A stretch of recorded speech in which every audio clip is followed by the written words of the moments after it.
اور شہزادہ محترم نے ایسی بات مجھے سنائی، دل میرا جھوم اٹھا گھر آ کے بچوں میں نے کتنی مرتبہ وہ بات کی۔ حضرت نے منع فرما دیا کہ بس، یہ بھی ان کے ابے کریم کی عادت مبارکہ تھی۔ ان کے والد بزرگوار شیخ الحدیث و تفسیر اپنی مدحانی سنتے تھے۔ یہ لوہاری والی مسجد میں غازی ملت شہید امت حضرت ممتاز حسین قادری رحمۃ اللہ علیہ کی رہائی کے لیے بہت بڑا جلسہ منعقد تھا۔ وہاں جوش بیانی میں نے بابا جی کی بارگاہ میں کچھ عرض کرنا چاہا، مجھے وہیں پہ ٹوک دیا، نہیں بس شان صرف حضور کی بیان، بس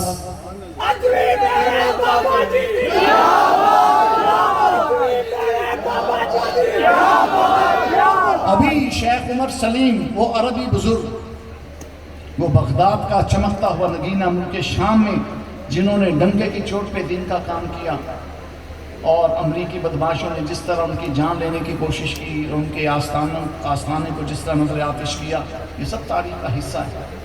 وہ شیخ عمر سلیم، بابا جی ان کے بارے کہا کرتے تھے کہ یہ سید زادہ حق کی بات جس طرح کہتا ہے نا، میں نے اور کسی کو نہیں دیکھا۔ اور شیخ عمر سلیم کے گھٹنے چھوئے بابا جی نے، اور عربی میں بابا جی نے بڑی سلاست کے ساتھ فرمایا کہ میرا جی چاہتا ہے میں آپ کی قدم چوموں۔ سادات جن کے قدموں میں آ کے بیٹھا کرتے، وہ بابا جی جس کے قدم چومنے کی بات کریں، وہ کوئی نگینہ کیسا نگینہ ہوگا۔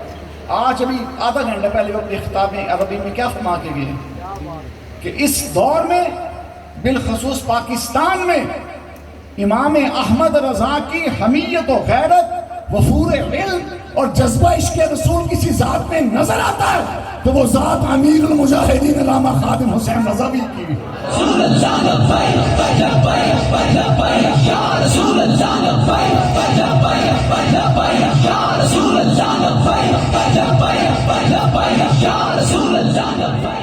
یہ رند جو ہیں، تاج الشریعہ نے کلام میں حضور کی بارگاہ میں عرض کیا، اپنے رندوں کی ضیافت کیجیے، جام نظارہ عنایت کیجیے۔ پچھلے سال بھی میں نے قائد محترم کو عرض کیا تھا، رند بیٹھے نے کہ تسی کچھ بیان آنا، ساکی آج بھی تشریف فرما ہے، بلکہ پچھلے سال میں نے کہا تھا حضور تس تے رند بچا چھوڑے، نچن والیاں دے پتر ہے کام کر سکدے نہیں۔ رند بیٹھ جائے تو پہاڑ میں جنبش آ سکتی ہے، رند کو کوئی نہیں ہلا سکتا۔ ہم نے رندوں کو وجد کرتے دیکھا تو بابا جی امیر المجاہدین کی تقریر میں وجد کرتے دیکھا۔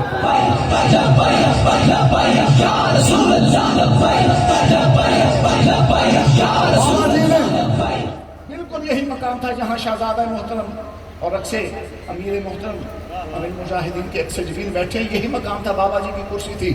بابا جی نے کوئی 1.5 گھنٹے کا خطاب کیا اور آخر میں کیا کہا، حضرت داتا گنج بخش شہنشاہ تھے، شہنشاہ ہیں، تا صبح قیامت شہنشاہ رہیں گے۔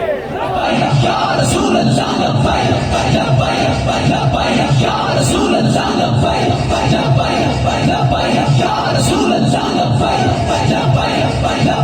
یا رسول اللہ۔ جو رند ہیں یہ نین کٹورے لیے بیٹھے ہیں، اب ان کے نین کٹوروں میں پیا کی لگن کی بھڑکتی میں ڈالنے کے لیے ہمارے ساقی موجود ہیں۔ میں ان میں اور آپ میں زیادہ دیر حائل نہیں ہوں گا۔ میں دیکھنے میں مائی اور حقیقت میں شمع محفل اکثر امیر المجاہدین کی خدمت میں پیش کرتا ہوں۔ آپ کا خطاب ہم نے سنا، پیر سید نذیر شاہ صاحب کی محفل میں، داتا حضور کے اس کی محفل، کمال خطاب تھا، اور دل جھوم جھوم کے کہہ رہا تھا الولد صرف لابی، کہ یہ عکس نہیں بول رہا، لگتا ہے یہ عین جلوہ ہی ضیابار ہے۔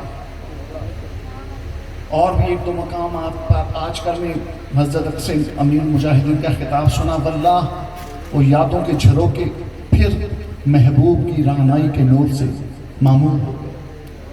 تو آج بھی ہم نین کٹورے لے کے، دل کے کشکول لے کے، رضوی میں پینے کی تمنا میں ان شہزادوں کے آگے بیٹھے ہیں۔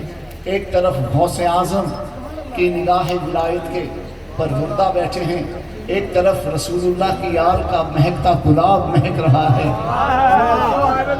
بیچ میں اور دائیں بائیں جنت کی پیاری پیاری پیاری حضرت صاحبزادہ والا شان حافظ انس رضوی اکثر المجاہدین، آپ کی خدمت میں مائک پیش کیا جاتا ہے. آپ اپنے مواعظ حسنہ سے کلمات خیر سے ہمیں نوازیں گے. محبت سے نعرہ لگائیے، نعرہ تکبیر.